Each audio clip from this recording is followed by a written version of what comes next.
कभी सोचा है कि स्पोर्ट्स की दुनिया में एक बहुत ही आम सी लेकिन बड़ी मजेदार पहेली छिपी है। चलिए आज हम उसी को सुलझाते हैं। तो शुरुआत करते हैं उस एक सवाल से जो खेल देखते वक्त शायद हम सबके दिमाग में कभी ना कभी तो आया ही होगा। हाँ, यही सवाल कि भाई अगर ट्रैक गोल है तो सारे रनर्स एक ही लाइन से क्यों नहीं दौड़ते? क्यों कुछ लोग दूसरों से आगे खड़े होते हैं? मतलब पहली नजर में तो ये सरासर नाइंसाफी लगती है ना, कि किसी को एक अनफेयर एडवांटेज मिल रहा है। पर सच तो ये है कि ये दौड़ पूरी तरह से फेयर होती है। कमाल की बात तो ये है कि फिनिश लाइन तो सबकी एक ही है। तो फिर ये सब काम कैसे करता है? देखिए, इसका जवाब किसी रूल बुक में नहीं मिलेगा। जवाब छिपा है खुद उस ट्रैक के शेप में, उसकी ज्योमेट्री में। बात बहुत सिंपल है। देखिए, ट्रैक में घुमावदार हिस्से होते हैं, कर्व्स होते हैं। तो जो अंदर की लेन में दौड़ रहा है उसे छोटा कर्व लेना पड़ता है, और जो बाहर की लेन में है उसका कर्व लंबा हो जाता है। सीधा सा मतलब है, अंदर का चक्कर छोटा, बाहर का चक्कर बड़ा। और इस डिफरेंस को, इस फर्क को बिल्कुल सटीक नापने के लिए हमें चाहिए सिर्फ एक, कह सकते हैं एक यूनिवर्सल सीक्रेट कोड। बस एक नंबर, और वो अकेला ही इस पूरी पहेली को सॉल्व कर देता है। और ये कोई ऐसा वैसा नंबर नहीं है। सोचिए, एक ऐसा जादुई नंबर जो इस दुनिया के हर सर्कल पे राज करता है।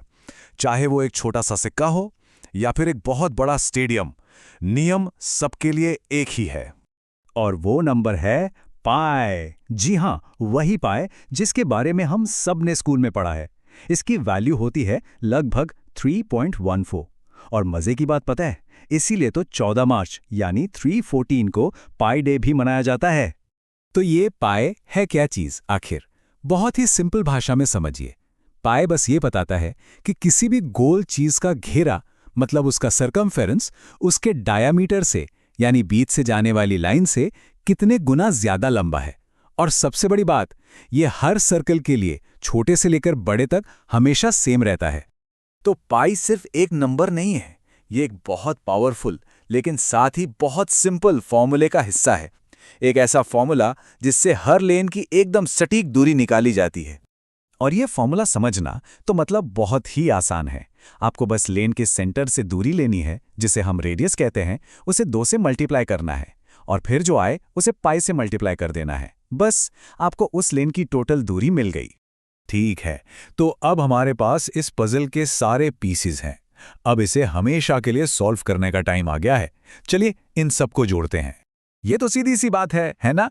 जैसे जैसे हम अंदर की लेन से बाहर की तरफ जाएंगे, सेंटर से दूरी यानी कि रेडियस बढ़ता जाएगा।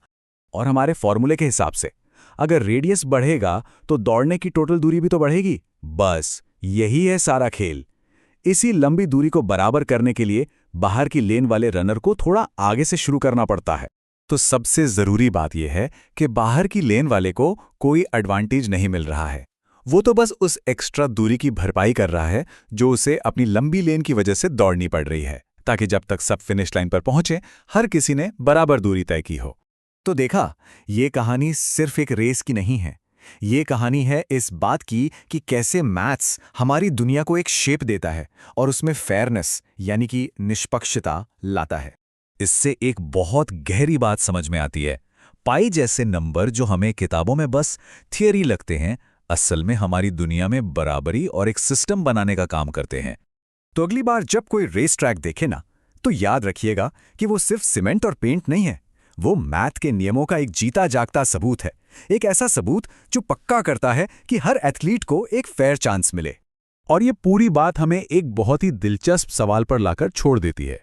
जरा सोचिए, हमारे आसपास और कहां-कहां ऐसे छिपे हुए मैथ के नियम हमारी दुनिया को ज्यादा फेयर और ऑर्गेनाइज्ड बना रहे हैं।